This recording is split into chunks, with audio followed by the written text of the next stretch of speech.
चलिए, तो एक बार क्या है, सभी लोगों का स्वागत है करियर पावर अड्डा 24/7 के इस प्लेटफॉर्म पर। मैं आपका जीके जीएस टीचर रचित आप लोगों के लेकर आ चुका हूं ज्योग्राफी की आपके पास लेक्चर सीरीज जो चल रही थी, उसी क्रम में तीसरा वीडियो आपके सामने। ठीक है, तो जैसा कि आपने देखा होगा, लगातार गत वर्षों से वनडे एग्जाम में भूगोल से संबंधित प्रश्न काफी ज्यादा पूछे जाते हैं, खास तौर पे इंडियन ज्योग्राफी से रिलेटेड।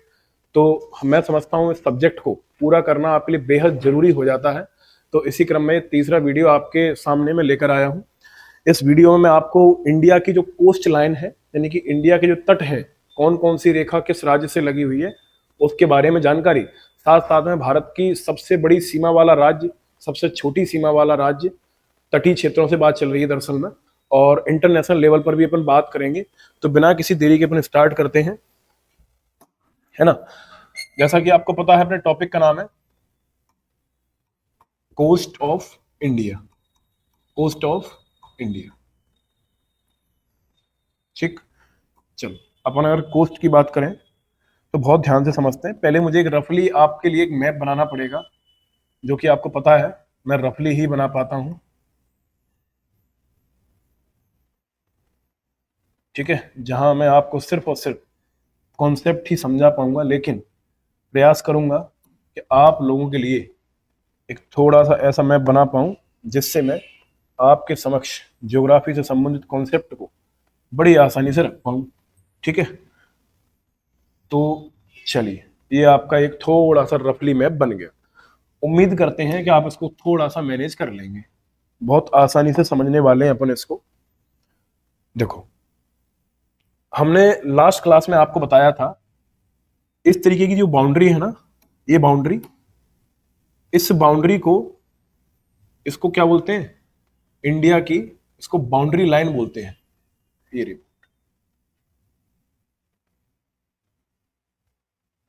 है ना।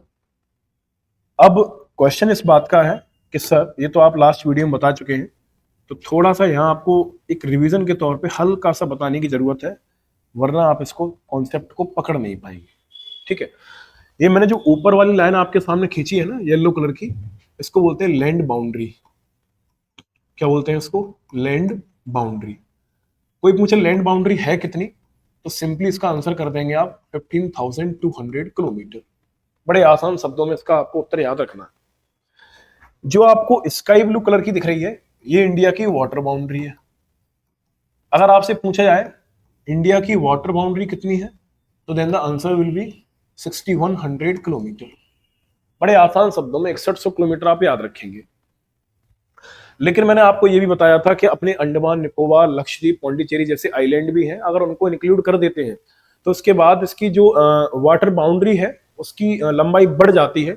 अगर आपसे पूछा जाए तो ओवरऑल कितनी है, ओवरऑल यानी कि इंक्लूडेड, इंक्लूडेड आइलैंड, तो आपको याद रखना है दैट इज 7516 किलोमीटर, है ना, 7516 किलोमीटर। लेकिन अभी हम मेन, जो मेन वाटर बाउंड्री है उस पर थोड़ा नजर डालेंगे, इसको अपन समझते हैं ये क्या है आखिरकार। देखो, इस तरीके से इसकी बाउंड्री आपको दिख रही है। अगर अपन इसकी सिंपल तरीके से अपन इसको समझना चाहें, तो यहां से इंडिया की बाउंड्री चालू हुई है और नीचे नीचे वाले इलाके में लगी हुई है। देखो ध्यान से, अब समझना यह है, एक यहाँ पे एक पर्वत है, आपने नाम सुना होगा इसका, और एक पर्वत यहाँ पे है। इस पर्वत का नाम है विंध्याचल रेंज, विंध्याचल रेंज। और इसका नाम है, आपको याद रखना है, इसका नाम है सतपुड़ा। कौन सी है ये? सतपुड़ा। एमपी वाले बच्चे इससे बहुत अच्छे से परिचित होंगे, बहुत बहुत अच्छे से। अगर अपन थोड़ा सा इसको और आगे बढ़ाएं, तो इसी सतपुड़ा रेंज के नीचे से एक नदी होती हुई जाती है। इस नदी का नाम आपको याद रखना है, इस नदी का नाम है ताप्ती रिवर। ये कौन सी रिवर है? ताप्ती रिवर। ठीक, तो मैंने ताप्ती रिवर को ध्यान में रखते हुए एक पॉइंट बना दिया यहां पे, किसी कोई दिक्कत नहीं होनी चाहिए। थोड़ा सा अपन आगे बढ़ते हैं, ये अपना एक स्टेट है गोवा, सबने सुना होगा, बच्चे बच्चे जानते हैं इसको, गोवा। प्रमोद सावंत यहाँ के चीफ मिनिस्टर, और पणजी यहाँ की कैपिटल है गोवा। गोवा से अपन थोड़ा सा नीचे चले तो इधर एक प्यारी सी एक डिस्ट्रिक्ट लगी हुई है, न्यू मैंगलोर। न्यू मैंगलोर नाम से पता चल रहा है कि सर बेंगलोर तो हमने सुना है, अब मैंगलोर भी सुन लीजिए आप। बेंगलोर कर्नाटक में आता है, तो ऑब्वियस सी बात है मैंगलोर भी कहां होगा, कर्नाटक में होगा। थोड़ा सा नीचे चले तो इधर लगा हुआ है कन्याकुमारी। कन्याकुमारी। अच्छा, आप लोग सोच रहे हैं सर नीचे वाली बॉर्डर बाउंड्री क्यों है, तो मैं उम्मीद करता हूं एक कॉमन सी बात है, आपको पता होगी, क्योंकि यहाँ पे एक सी है अपना प्यारा सा सी। इस सी का क्या नाम है, अरेबियन सी। कौन सा सी है ये, अरेबियन सी। और वहीं इधर अपना लगा हुआ है, ये क्या है, बे ऑफ बंगाल, बंगाल की खाड़ी। और ये बांग्लादेश से प्यारा सा, तो इसमें तो कोई दो राय है ही नहीं, ये बांग्लादेश है। अब ये ताप्ती रिवर हो गई, यहां किसी कोई दिक्कत ही नहीं है।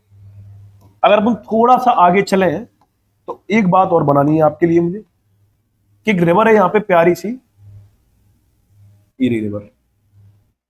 इस रिवर का नाम है कृष्णा रिवर। क्या नाम है इसका, कृष्णा रिवर।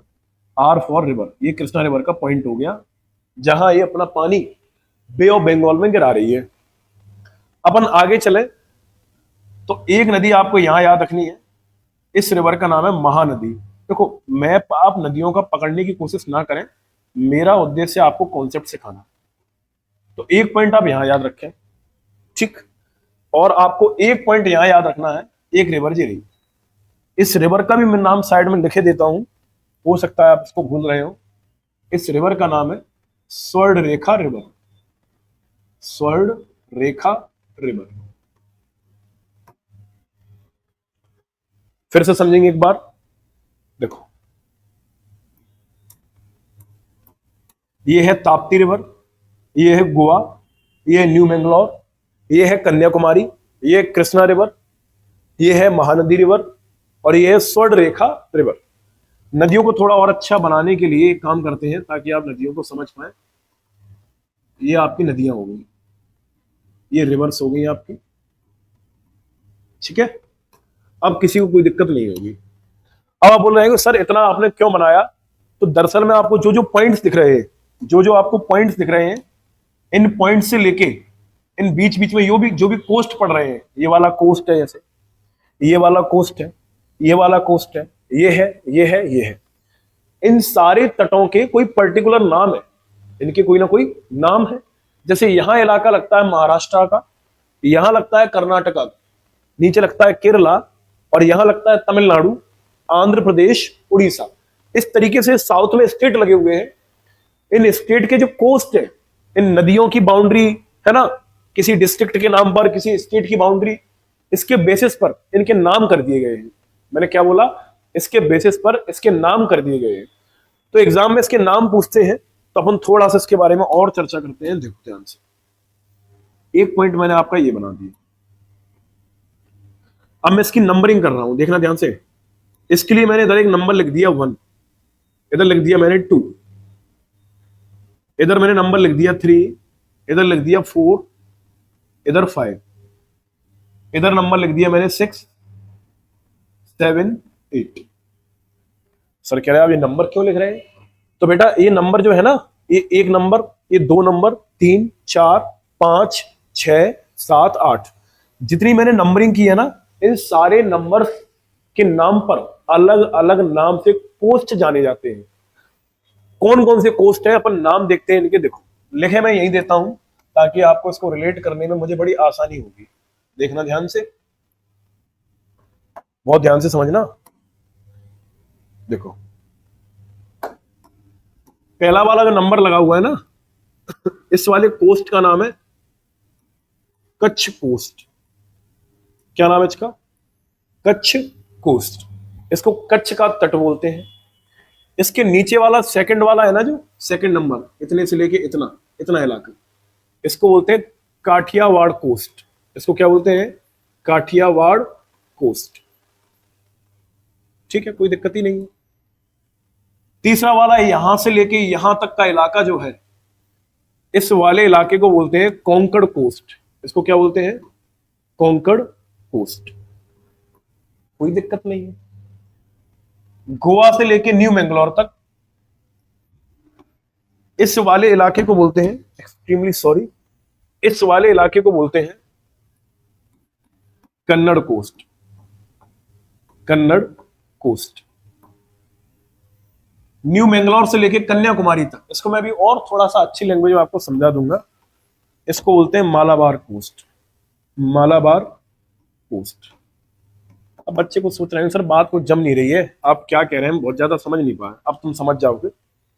इतना वाला इलाका जो पानी में लगा हुआ है ना, इसको बोलते हैं कच्छ का तट, कच्छ कोस्ट। इतने वाले इलाके को पता क्या बोलते हैं, इसको बोलते हैं काठियावाड़ कोस्ट। इसको क्या बोलते हैं, काठियावाड़ कोस्ट। यहां से लेके यहां तक गोवा तक का जो इलाका लगा हुआ है थर्ड नंबर पे, इसको बोलते हैं पता क्या, इसको बोलते हैं कोंकण कोस्ट। देखो इतने इलाके को क्या बोलते हैं, कोंकण कोस्ट। क्योंकि यहां आपको पता है महाराष्ट्र लगा हुआ है, तो यहां के इलाके को बोलते हैं कोंकण कोस्ट।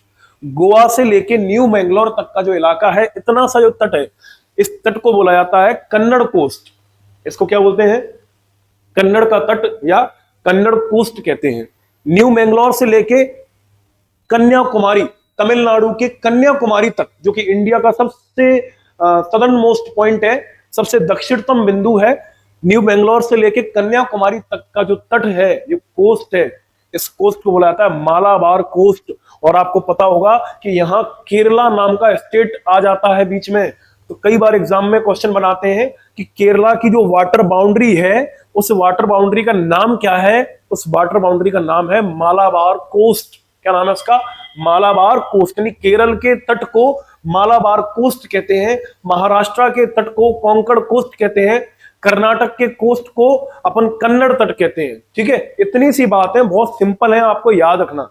अब लेकिन मैं आपसे एक चीज की उम्मीद करता हूं, आप सभी लोगों को एक बेसिक मैप का आइडिया होना ही होना चाहिए। मेरे कहने से एक आप ब्लैंक मैप लेंगे, उस मैप में 28 स्टेट को लोकेट करेंगे, और आपको इतना आइडिया होना चाहिए कि सर ने आपको साउथ इंडिया का मैप बनाया है तो कौन सा स्टेट कहां लगता है। और आपसे कोई बोले कि महाराष्ट्र, तो कम से कम इतना तो आपके दिमाग में एक रोड मैप होना चाहिए कि आप पता कर पाए कि महाराष्ट्र इधर है ना कि इधर, है ना, कर्नाटक इधर है ना कि इधर। तो ये आपको इतना आइडिया होना चाहिए, मैं उम्मीद करता हूं तो ये आप इसको समझ पाएंगे। ठीक है, अगर अपन आगे बढ़े तो देखो, ये तो कच्छ का कोस्ट हो गया, काठियावाड़ हो गया, ये अपना कोंकण हो गया, कन्नड़ हो गया, मालाबार हो गया। इधर की साइड चलते हैं अपन। ठीक, जब इधर बढ़े आगे तो मैं आपको यहां लिखे देता हूं देखो 6 नंबर, ये रहा 6। इस 6 नंबर का नाम है कोरोमंडल कोस्ट। इसका क्या नाम है, कोरोमंडल कोस्ट। ये तो इतना फेमस है, इतना फेमस है कि एक तो ट्रेन भी है कोरोमंडल एक्सप्रेस। कौन सी ट्रेन है, कोरोमंडल एक्सप्रेस, जो कि तमिलनाडु जाती है। तो आपसे ये पूछेंगे कि तमिलनाडु का जो कोस्ट है, तमिलनाडु का जो तट है, उस तट का नाम क्या है, तो उस तट का नाम है कोरोमंडल कोस्ट। क्या नाम है, मैंने क्या बोला, कोरोमंडल कोस्ट। ठीक है, अपन ऊपर चले, 7 नंबर पे आ गए। 7 नंबर के कोस्ट का नाम है आंध्रा कोस्ट। आंध्रा कोस्ट, ये पता है इसी क्या कहते हैं, इसे ही बोलते हैं, इसी का दूसरा नाम भी है, इसे ही बोलते हैं नॉर्थ सरकार कोस्ट। नॉर्थ सरकार कोस्ट, इसको नॉर्थ सरकार कोस्ट भी कहते हैं, यानी कि आंध्र प्रदेश का इलाका है, इसको नॉर्थ सरकार कोस्ट भी कहते हैं। कुछ बच्चे कह रहे होंगे सर आपने सरकार की स्पेलिंग गलत लिखी, बेटा सही लिखी है ना। तो नॉर्थ सरकार कोस्ट जो है वो आंध्र प्रदेश के कोस्ट को कहते हैं। 8 नंबर पे आ जाए अपन, आठवां। आठवां बड़ा सिंपल है, इस कोस्ट का नाम पता क्या है, ये उड़ीसा का इलाका है, और उड़ीसा का पुराना नाम है उत्कल। क्या नाम है इसका, उत्कल। तो इस कोस्ट का नाम है उत्कल कोस्ट। मैंने क्या बोला, उत्कल कोस्ट, है ना। तो अब देखो 8 आपके सामने नाम हो गए। उत्कल उड़ीसा का पुराना नाम है, एक ट्रेन भी है उत्कल कलिंग एक्सप्रेस। साथ साथ में आपने जब नेशनल एंथम को गाया होगा या आपने सुना होगा तो द्राविड़ उत्कल बंग, तो उत्कल उड़ीसा का पुराना नाम है। तो इस कोस्ट का नाम है कच्छ का कोस्ट, गुजरात का इलाका है। ये काठियावाड़ है, ये कोंकण है, ये कन्नड़ है, ये मालाबार है। ये किनारी किनारी वाले इलाके हैं बेटा, है ना, ये वाले इलाके, और कोई इलाके नहीं है, ये बस इधर वाले, ये वाले इलाके, ये वाले इलाके हैं। ठीक है, ये मालाबार है, ये कोरोमंडल है, ये उत्तरी सरकार कोस्ट है, और इस वाले कोस्ट का क्या नाम है? इस वाले कोस्ट का नाम है उत्कल कोस्ट। ठीक है, ये आठों के आठों कोस्टों को आपको याद रखना है, इनके नाम अपने दिमाग में सेव रखने हैं।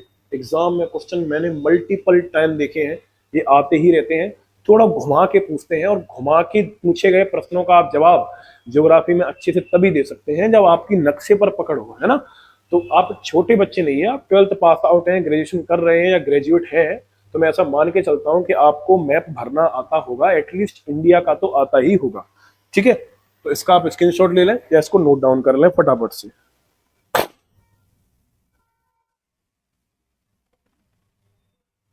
या तो आप इसका स्क्रीनशॉट ले लें या आप इसे नोट डाउन कर लें।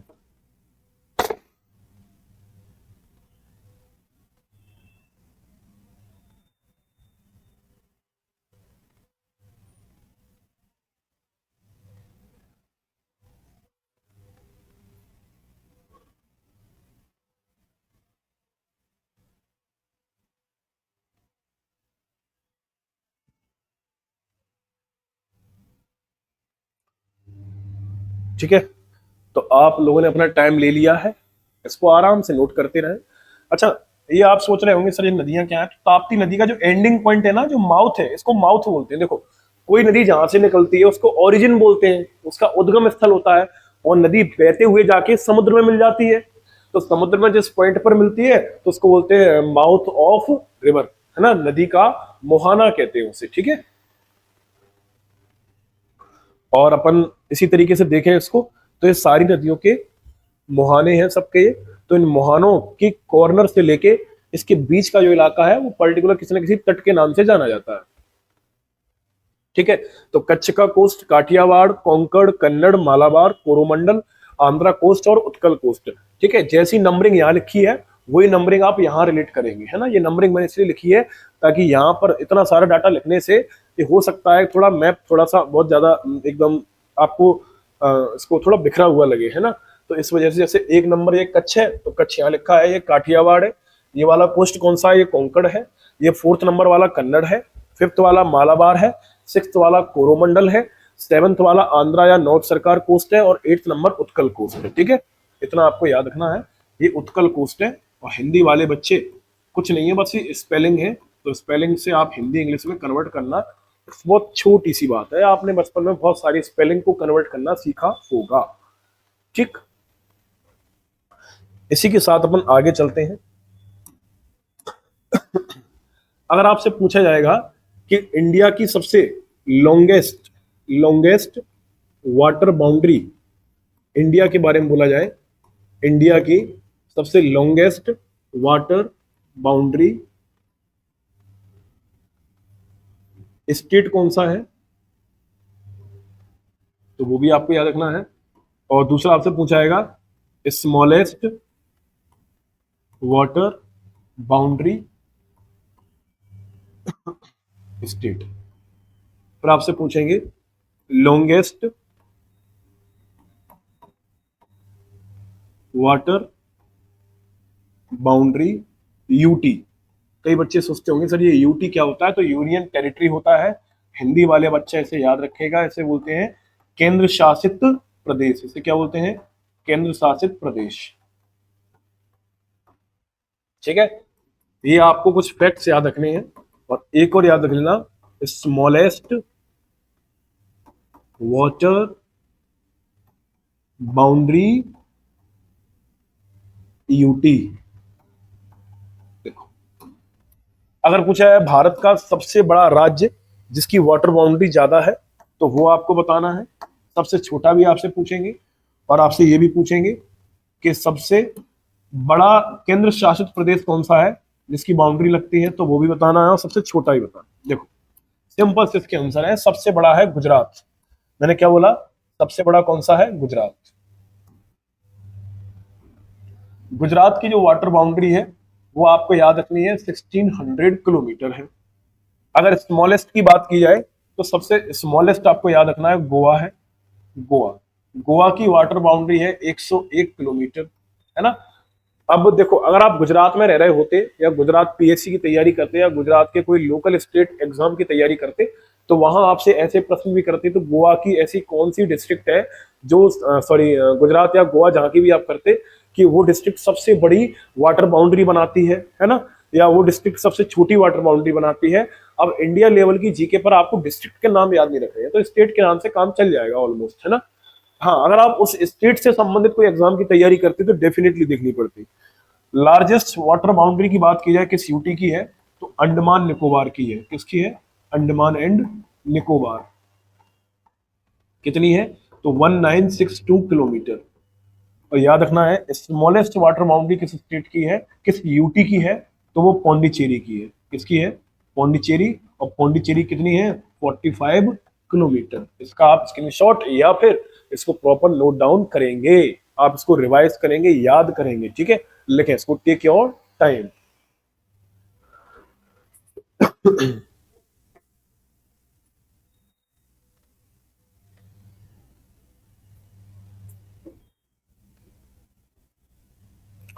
लिखते चलें इसको।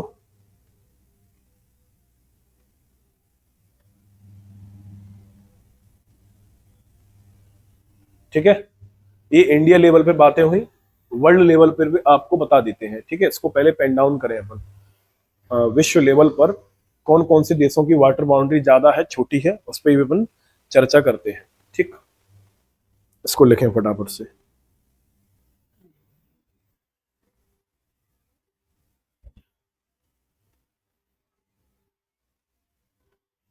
ठीक है, चलो आगे चलते हैं अपन। अगर अपन वर्ल्ड लेवल पे बातें करें, विश्व स्तर पे या इंटरनेशनली बातें करें, तो दुनिया की अपन पूछा जाए largest largest water boundary largest water boundary country, दुनिया की सबसे बड़ी वाटर बाउंड्री वाली कंट्री कौन सी है। और आपको स्मॉलेस्ट भी याद रखनी है, स्मॉलेस्ट भी याद रखनी है ना। अगर आपसे सबसे बड़ी पूछी जाए, तो आपको सबसे बड़ी सिंपली याद रखनी है, एक ही देश है, बहुत खतरनाक सा है, और उसका नाम है कनाडा। क्या नाम है? कनाडा। अगर आपने नक्शा कभी देखा होगा नॉर्थ अमेरिका कॉन्टिनेंट का, तो आपने उसमें देखा होगा कि इस तरीके से, कुछ इस तरीके से एक संरचना है। तो ऊपर वाला इलाका जो लगा हुआ है कनाडा का, है ना, किसका इलाका लगा हुआ है? कनाडा का जो इलाका लगा हुआ है, इसकी अगर कोस्टल लाइन की बात की जाए, है ना, ये बहुत ज्यादा है। तो कनाडा इसकी है कितनी? तो 20-20-80 किलोमीटर। देख रहे हैं आप कितनी ज्यादा है ना, 20-20-80 किलोमीटर। ये कनाडा की वाटर बाउंड्री है, उसकी कोस्ट लाइन है। दरअसल उसकी कोस्ट लाइन पूरी पानी से घिरी हुई है, इंडिया की थोड़ी है। इंडिया की बात करें अपन, तो इंडिया में तो आपको दिख रहा है ऊपर की बाउंड्री, इधर पाकिस्तान लगा हुआ है, इधर क्या लगा हुआ है? पाकिस्तान लगा हुआ है। इधर अपना क्या लगा हुआ है? इधर चीन लगा हुआ है ना, ये नेपाल लगा हुआ है, ये भूटान लगा हुआ है। तो इस तरीके से ये सारे के सारे बने हुए हैं, है ना। ये आपका बांग्लादेश लगा हुआ है। तो इंडिया का जो नॉर्थ वाला पार्ट है, वो वाटर बाउंड्री ना होकर वो किसी ना किसी नेबरिंग कंट्री अपने के साथ बाउंड्री शेयर करता है। लेकिन अपन कनाडा की बात करें, तो कनाडा के साथ ऐसा नहीं है। उसकी कंप्लीटली जो कोस्ट लाइन है वो एक वाटर बाउंड्री है, पूरी जलीय सीमा है उसकी, जो कि 20-20-80 किलोमीटर है। अगर स्मॉलेस्ट की बात करें, तो दुनिया की सबसे छोटी अगर किसी देश की वाटर बाउंड्री है, तो कंट्री का नाम है Monaco. Monaco country European continent का एक हिस्सा है, यूरोपियन कॉन्टिनेंट में आती है ना। तो यूरोपियन कॉन्टिनेंट में आती है। आपसे पूछे कि सर इसकी कोस्ट लाइन है कितनी आखिरकार, जो कि पूरी वाटर बाउंड्री है, लगभग 5.5 किलोमीटर के आसपास है। तो आप लिखेंगे अप्रोक्सीमेटली 5 किलोमीटर इसकी क्या है, इसकी आपको याद रखना है, 5 किलोमीटर इसकी क्या है, इसकी कोस्ट लाइन है, वाटर बाउंड्री है। ठीक है, कितनी है? 5 किलोमीटर। ठीक, उम्मीद करते हैं यहाँ तक बातें आपको समझ में आई होंगी। ये काफी बेसिक सी बातें थी। ज्योग्राफी में आपको आना बहुत जरूरी थी, एग्जाम में आए दिन आते रहते हैं ऐसे प्रश्न, तो उसी को ध्यान में रखते हुए मैंने आपके सामने इन सारी चीजों को रख दिया है। और जो भी फैक्ट होता है वो आप अपडेट कर लेंगे किसी न किसी बुक के साथ सप्लीमेंट करके, और आप इनके नोट्स बनाकर इनका आप रिविजन करते रहेंगे। ठीक है, तो हमने क्या क्या सीखा, एक बार अपन को क्विकली इसका रिविजन कर लेते हैं। देखो, ये इंडिया की हमने आपको, सबसे पहले तो हमने आपको इंडिया की वाटर बाउंड्री बताई हुई है। देखो यहाँ साइड में लिखी है, आपको पता है कितनी है land boundary? 15,200 kilometre. Water boundary कितनी है? 6100 किलोमीटर। ओवरऑल इंक्लूडेड आइलैंड, अगर ये अच्छा आइलैंड के साथ ये जो आपको लिखा है ना 7516, ये आपके सामने क्या लिखा हुआ है पता है? आपके सामने ये 7516 वाला जो डाटा लिखा हुआ है, एक सेकंड,